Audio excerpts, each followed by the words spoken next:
അതെ, ഞാൻ തന്നെ കണ്ട ഒരു കള്ള ലക്ഷണമുണ്ടല്ലോ. ഞാൻ നിമിഷയെ കാണാൻ വന്നതാ. എന്തിന്? ഞങ്ങൾ ഒന്നിച്ച് ജോലി ചെയ്യുന്നവരാ. ആണോ? ആ. വാ.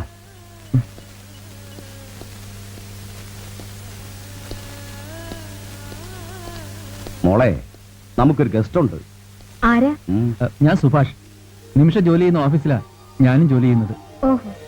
ഇത് മോഹിനി, എന്റെ പെങ്ങളുടെ മകൻ. വലിയ ചിത്രകാരിയാണ്. ഞാൻ ശ്രദ്ധിക്കായിരുന്നു. വെറുതെ ഒരു ടൈം പാസ്. ഹായ് സുഭാഷ്, ഇതെങ്ങനെ ഇവിടെ എത്തി? കണ്ടുപിടിച്ചെത്തി. ചേച്ചി, ഇതാ ഞാൻ പറയാറുള്ള സുഭാഷ്. ഇതെന്റെ അച്ഛൻ. ഞങ്ങൾ പരിചയപ്പെട്ടു കഴിഞ്ഞു. ചേച്ചി, എനിക്ക് സുഭാഷിനോട് ചിലത് സംസാരിക്കാനുണ്ട്. വരൂ. ഓക്കെ സുഭാഷ്, ഇനിയും കാണാം. ഇടയ്ക്കൊക്കെ വരണം. ഓ ഷുവർ, വരട്ടെ.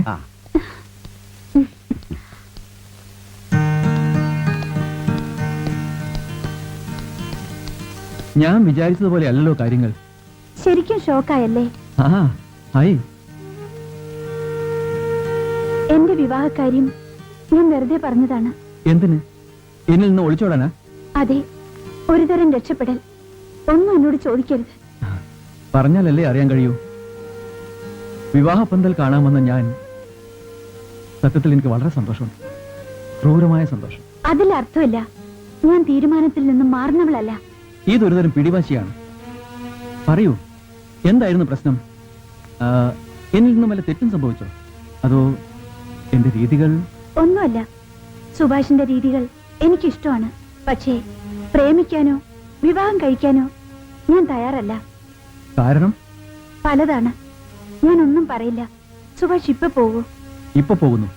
പക്ഷേ ഞാൻ കാത്തിരിക്കും നിമിഷയുടെ കടുത്ത തീരുമാനം മാറുന്നതുവരെ. എന്തിനാ വെറുതെ നടക്കാത്ത കാര്യത്തിനായി ജന്മം തുലയ്ക്കുന്നു? അതും എനിക്കിഷ്ടമാണ്.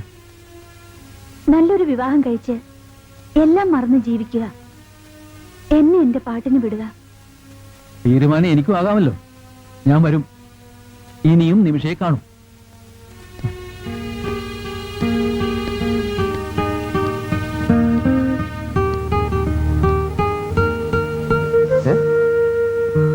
സുഭാഷേ, നിനക്കിത് എന്ത് പറ്റി? നിന്നെ അന്വേഷിക്കാത്ത ഇടമില്ല. ശരി, പോയ കാര്യം എന്തായി? അവൾ പറഞ്ഞതെല്ലാം പച്ച കള്ളായിരുന്നു. അപ്പൊ വിവാഹം നടന്നില്ലേ? ഇല്ല. പിന്നെ എന്തിനാ അവൾ ഓഫീസ് വിട്ടുപോയി? ഇനി വല്ല തകരാറും, വല്ല അസുഖവും? അതൊന്നുമല്ല. നല്ല ഹാപ്പി മൂഡിലായിരുന്നു. അച്ഛൻ, ചേച്ചി, അനിയത്തി എല്ലാവരുമായി ചേർന്നുള്ള ജീവിതം. ജോലി ചെയ്ത് ജീവിക്കേണ്ട ഗതികേടില്ലല്ലോ. അതായിരിക്കും. എന്നിൽ നിന്നും ഒളിച്ചോടുകയായിരുന്നു. എന്തിന്? നിന്നെ കുരങ്ങ് കളിപ്പിക്കുകയായിരുന്നു അവൾ. ആണുങ്ങൾ പുറകെ നടക്കുന്നത് എല്ലാവർക്കും ഹരമാ. അത്രക്കാരിയല്ല അവൾ. അല്ല, അമ്മാവനോടും ചേച്ചിയോടും നേരിട്ട് പറഞ്ഞുകൂടായിരുന്നു? അവര് നിർബന്ധിച്ച ചിലപ്പോ. അതും ശ്രമിച്ചു. അവൾ സമ്മതിക്കുന്നില്ല. പക്ഷേ ഇനിയും ഞാൻ അവിടെ പോകും. നീ വരുന്നോ? അയ്യോ, അന്യ നാടാവാനെ. നാട്ടുകാർ ചോദിക്കും. ഞാനില്ല. എന്തായാലും ഞാൻ പോകും. സത്യം എന്തെന്ന് കണ്ടുപിടിക്കും. അതെന്തു ആകട്ടെ. വാക്കുവാ. നമ്മൾ ലേറ്റായോ? എവിടെ എവിടെയായിരുന്നു രണ്ടാളും കൂടി? മാനേജർ ഇപ്പൊ അന്വേഷിച്ചതേ ഉള്ളൂ. നിമിഷക്ക് ഫോൺ ചെയ്യാൻ പോയതാ. ഒരു വിവരം കിട്ടുന്നില്ല. ഞാൻ ഫോൺ ചെയ്തതല്ലേ? എന്നിട്ട് എന്ത് പറഞ്ഞു? പ്രത്യേകിച്ചൊന്നും പറഞ്ഞില്ല. ഞാനിട്ട് ചോദിച്ചില്ല. നീയും എന്തൊക്കെയോ മറക്കുന്നുണ്ട്. ഞാനോ? എനിക്കെന്ത് കാര്യം? നിന്നോട് അവൾ പറയാതിരിക്കില്ല. അല്ല, എന്താണ് അവൾ പറഞ്ഞത്? പറ. നീ ഇങ്ങനെ കുത്തി കുത്തി ചോദിച്ചാലോ? റിലാക്സ് സുഭാഷ്. നീയല്ലേ നേരിട്ട് പോയി അന്വേഷിച്ചത്? അപ്പൊ അവിടെ പോയല്ലേ? പോയി. അവൾ പറഞ്ഞതൊക്കെ വെറുതെയാണ്. അങ്ങനെ ഒരു വിവാഹത്തിന്റെ പ്രശ്നമേ ഇല്ല. പിന്നെന്തിനാ അവൾ ലീവില് പോയി? അതാ എനിക്ക് മനസ്സിലാവാത്തത്. എന്റെ കാര്യമല്ല, മറ്റൊരു വിവാഹത്തിന് അവൾ തയ്യാറല്ല. അതാണ് പ്രശ്നം. ഇത് പുഴയുന്ന പ്രശ്നമാണല്ലോ മധു. എന്തെങ്കിലും തക്കതായ കാരണമില്ലാതെ അവൾ അങ്ങനെ പറയില്ല. അതെ, അത് തന്നെയാണ് ഞാനും വിശ്വസിക്കുന്നത്. അതെന്താണെന്ന് അറിയണം. എന്നോടൊന്നും പറഞ്ഞിട്ടില്ല. ഒതുങ്ങിക്കൂടുന്ന പ്രകൃതമാണ്. പ്രേമോന്ന് പറയുന്നതേ അലർജിയും. ഞാനത് കണ്ടുപിടിക്കും. ആ വീട്ടിലെ അംഗങ്ങളെ പറ്റി എന്തൊക്കെയോ സംശയങ്ങൾ എനിക്ക് തോന്നിയതാ. ഞങ്ങളുടെ പൂർണ്ണ സഹകരണം പ്രതീക്ഷിക്കാം. അതെ. ഓഫീസിൽ വെച്ച് നിമിഷ കല്യാണമാണ്, ലീവിൽ പോവുകയാണ് എന്നൊക്കെയാ എന്നോട് പറഞ്ഞത്. ഔദ്യോഗികമായി ക്ഷണിക്കാൻ വരുമെന്നും പറഞ്ഞു. ചെറുപ്പം മുതലേ അവൾ അങ്ങനെയാണ്. സ്വന്തമായ ചിന്തകൾ, രീതികൾ ഒരിക്കലും മറ്റാർക്കും പിടികൊടുക്കില്ല. അതെന്തിനാണെന്നാണ് മനസ്സിലാവാത്തത്. ഇതിൽ പ്രത്യേകിച്ചൊന്നുമില്ല. പെട്ടെന്നൊരു മാറ്റം. അതായത് കല്യാണം കഴിഞ്ഞ് ഞങ്ങളെ വിട്ടുപിരിയാൻ അവൾക്കാവില്ല. അതുകൊണ്ട് അങ്ങനെ അവൾ പറഞ്ഞത്. ഇത് വല്ലാത്തൊരു ഹാബിറ്റ് തന്നെ. എത്ര കാലം ഇങ്ങനെ? എല്ലാവർക്കും അവരവരുടേതായ ജീവിതമുണ്ടാവണ്ടേ? ഉണ്ടാവണം. അപ്പോൾ എല്ലാം തനിയെ മാറും. ഞാൻ കരുതി എന്നോടുള്ള വെറുപ്പ് കൊണ്ടായിരിക്കുമെന്ന്. അവൾ ആരെയും വെറുപ്പിക്കില്ല. സ്നേഹം പുറത്ത് കാണിക്കുകയില്ല.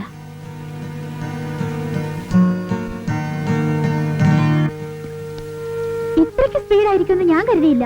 ഞാനും അങ്ങനെയാ കരുതിയത്. പക്ഷെ സംഗതി അസ്ഥിവിരിയ പ്രേമമാണ്. സുഭാഷ് ഓഫീസിന് വരുന്നില്ല, വീട്ടിലും ഇല്ല. പിന്നെ എവിടെ പോയി? അവളുടെ അടുത്തേക്ക്. അവനാണെങ്കിൽ അവളെ മറക്കാനാവില്ല.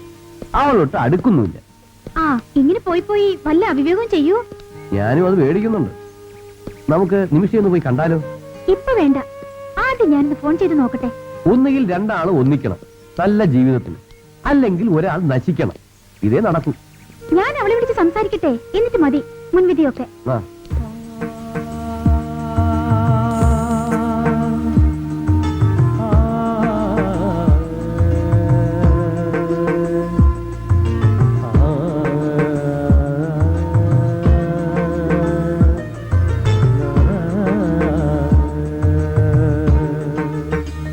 ചേച്ചി വളരെ ആലോചനയിലാണല്ലോ. സുഭാഷ് വന്നിട്ട് ഒരുപാട് നേരമായോ? വന്നേ ഉള്ളൂ. അമ്മാവനെയോ നിമിഷയെയോ ആരെയും കണ്ടില്ല. ഇവിടെ ആരുടെയും സഹായം ഇല്ലാതെ പുറത്തു പോകാൻ കഴിയുന്നവര് അവര് രണ്ടുപേരും മാത്രമല്ലേ ഉള്ളൂ. എല്ലാ കാര്യത്തിനും അവർ തന്നെ പോണം. സോറി ചേച്ചി, ഞാൻ അറിയാതെ. സാരമില്ല. നിമിഷം ഒന്നും പറഞ്ഞില്ലല്ലേ? ഇല്ല. അവൾ അങ്ങനെയാണ്. മറ്റുള്ളവരുടെ സിമ്പതി നേടാൻ അവളൊന്നും പറയൂല. എന്നാലും ഇക്കാര്യം പറയാമായിരുന്നു. ഇതെങ്ങനെ സംഭവിച്ചു? ചെറുപ്പത്തിലെ ലോകം പിടിച്ചെടുക്കാൻ ആവേശമുള്ള യൗവനത്തിൽ തന്നെയാണ് ഇത് സംഭവിച്ചത്. എങ്ങനെ? വല്ല ആക്സിഡന്റും? അല്ലെന്നും ആണെന്നും പറയാം. അതൊരു വല്ലാത്ത കഥയാണ്. വീട്ടിലാണ്. ചേച്ചി എന്താ സുഭാഷിനോട് കഥ പറയാൻ ഒരുങ്ങാണോ? ഞാനെന്ത് പറഞ്ഞു? സുഭാഷിന്റെ ആകാംക്ഷ തെല്ലെന്ന് കുറയ്ക്കാമെന്ന് കരുതി. നിമിഷേ, എനിക്ക് ചേച്ചിയുടെ ചിത്രങ്ങൾ വളരെ ഇഷ്ടമായി. ചിലത് കിട്ടിയാ കൊള്ളാമെന്നുണ്ട്. വിൽക്കാനല്ല ചേച്ചി വരയ്ക്കുന്നത്. നിമിഷേ, സുഭാഷ് വിലക്കല്ല ചോദിച്ചത്. സുഭാഷിന് ഏത് ചിത്ര വേണ്ടത്? ഏതും. എനിക്ക് ഈ വീട്ടിലെ എന്തും ഇഷ്ടമാണ്. പിന്നെ എന്റെ ഒരു ചിത്രം കൂടി ചേച്ചി വരച്ചു തരണം. അതിനെന്താ, ഒരു ദിവസം ഒരുങ്ങി വരൂ, ഞാൻ വരച്ചു തരാം. നിമിഷേ, ഞാൻ വന്നത് ബുദ്ധിമുട്ടായില്ലല്ലോ. ആയാലും ഞാൻ വരും. അച്ഛനോട് ചോദിച്ചായി പറയണം. വരട്ടെ. നീ സുഭാഷിനോട് അങ്ങനെ പറഞ്ഞത് ശരിയായില്ല. പിന്നെ എല്ലാ കഥകളും അറിഞ്ഞ ചേച്ചി എന്താ ഇങ്ങനെ വീണ്ടും വിചാരമില്ലാതെ? എന്തോ മനസ്സ് പറയുന്നു സുഭാഷ് ഈ വീട്ടിലെ ഒരു അംഗമാണെന്ന്.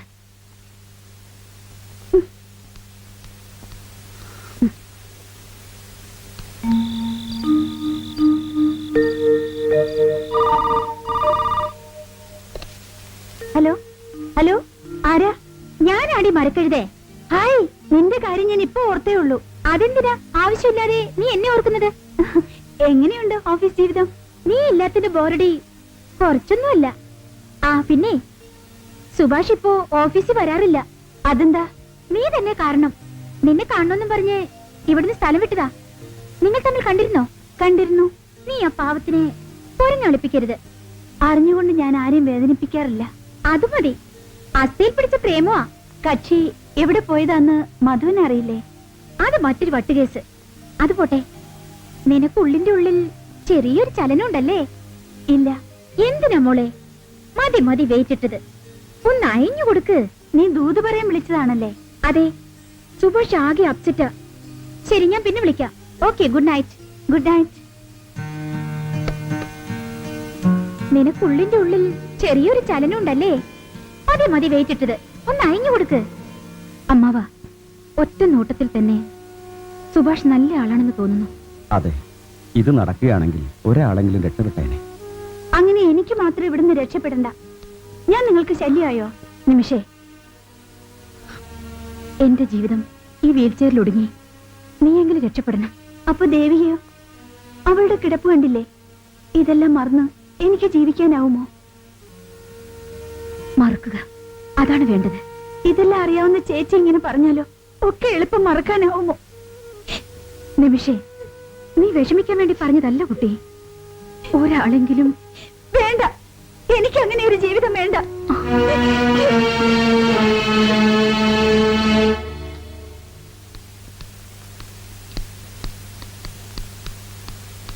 Hello, hello. എപ്പോ എത്തി? എത്തി.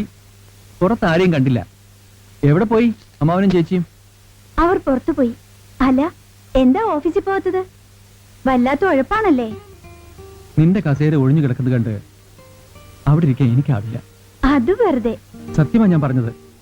മറ്റുള്ളവരുടെ അർത്ഥം വെച്ചുള്ള നോട്ടങ്ങൾ, പരിഹാസങ്ങൾ മടുത്തു. ഞാൻ വന്നാലോ? അതിനല്ലേ ഞാൻ കാത്തിരിക്കുന്നത്. വന്നില്ലെങ്കിലോ? ഇതുപോലെ ഞാൻ അലയും. എനിക്ക് സുഭാഷിനെ ഇഷ്ടമാണ്. പക്ഷേ കണ്ടില്ലേ ചേച്ചിയുടെ അവസ്ഥ? ചേച്ചിക്ക് നമ്മൾ ഒന്നിക്കുന്നത് സന്തോഷമുള്ള കാര്യമില്ലേ? എന്റെ ഒരു ദുഃഖം ചേച്ചിയാണ്. മറ്റൊന്ന്, വരൂ.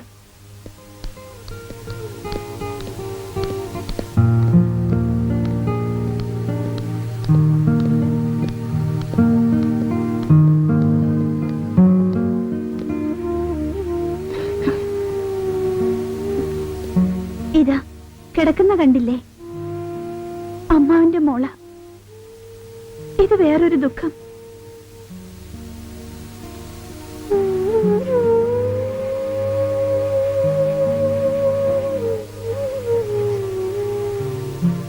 ഒക്കെ നമുക്ക് ശരിയാക്കാം. നല്ല ഡോക്ടറെ കണ്ട് ദേവികയെ ചികിത്സിപ്പിക്കാം. ആ, നിന്റെ സന്തോഷമല്ലേ എന്റെയും. ഞാനുണ്ട് നിനക്ക്. നിന്റെ ദുഃഖം എന്റേതുമാണ്.